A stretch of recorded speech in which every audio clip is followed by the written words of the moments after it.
Overdose of defense, when protection becomes suppression. Defense is a natural instinct. In the wild, animals defend themselves only when danger approaches. They don't build armies. They don't prepare for war in advance. Their instinct is reactive, not obsessive. But in the human world, defense has become a primary operating system. It's no longer a backup plan, it's the default. We are always protecting, always preparing, always bracing for attack. This constant state of defense has created a distortion. What was once a survival instinct has now become a lifestyle of fear, paranoia, and preemptive control.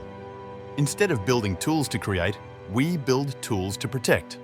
We build walls, weapons, and systems designed not to grow life, but to guard it from imaginary threats. Even our financial systems operate on this mechanism. Save for a rainy day, protect your assets, insure everything. Safety is wise, but obsession with safety creates paralysis. Most global powers today are centered around defense forces. Nuclear weapons, intelligence networks, surveillance systems, they are meant to protect, but often used to dominate. Instead of being the porcupine that uses its quills only when needed, humanity has become a creature that points its needles constantly, even before any threat exists. This isn't just about national armies. This mindset seeps into everyday life. People guard their emotions, defend their opinions, protect their egos. Vulnerability has become rare. We defend our food supply, overconsume resources, hoard wealth, and protect artificial status, all based on the fear that someone will take something away. But what if this fear is not real? What if it's a product of imbalance, of electron domination, where chaos and reaction rule the system? Electron-based thinking is reactive, scattered, and survival-focused. It loops thoughts, causes anxiety, and feeds scarcity. That's where this overdose of defense originates. We defend because we don't trust. We don't trust life. We don't trust each other. We don't trust that nature has a stabilizer, that every system has a built-in balance. The true stabilizer is not force, it is the neutron, the silent center of every atom, the neutral observer, the inner balance point that resets without reacting. The more we move away from the neutron center, the more we feel unsafe. The further we drift from our core, the more we grasp at weapons, strategies, and systems of control. True strength comes from alignment, not aggression. But society today rewards aggression and calls it power. That is not wisdom, it is distortion. Every war, every invasion, every policy of fear stems from an overdose of defense. Defense becomes domination, protection becomes manipulation.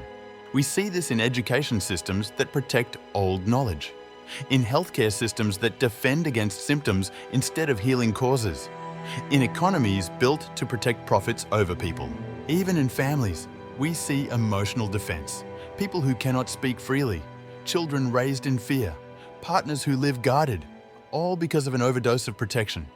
This overprotective world is exhausting. It drains energy, it suppresses truth, it chokes creativity. People lose their natural ability to evolve because they're stuck defending what no longer serves them. A truly evolved being knows when to defend, but doesn't live in defense. Like the porcupine, they protect only when truly necessary. The rest of the time, they remain at peace. We must stop glorifying power as control. The real power is balance. The real authority is awareness. And the real protection is clarity. Global systems need to reset, not through violence, but through rebalancing, by shifting from defense to neutrality, from fear to presence, from protection to co-creation. Defense may save the body, but it cannot liberate the soul. Only trust can do that. Only centeredness can bring freedom. Humanity must unlearn the habit of over-defending. We must return to the core, the neutron, where peace lives, where intelligence isn't reactive but reflective. Let the defense force be a backup, not a banner. Let strategy be led by wisdom, not fear. Let power protect truth, not control it. This is not a call to be weak. It is a call to be wise, not to drop the shield entirely, but to stop wearing it like skin. If we don't shift this mindset, the defense mechanism will eventually become the very thing that destroys what we are trying to protect. The future doesn't need more weapons, It needs more awakenings, not more control, but more connection. And that is the message of the neutral path, to guide humanity away from reactive domination and back to balance, clarity, and universal stability.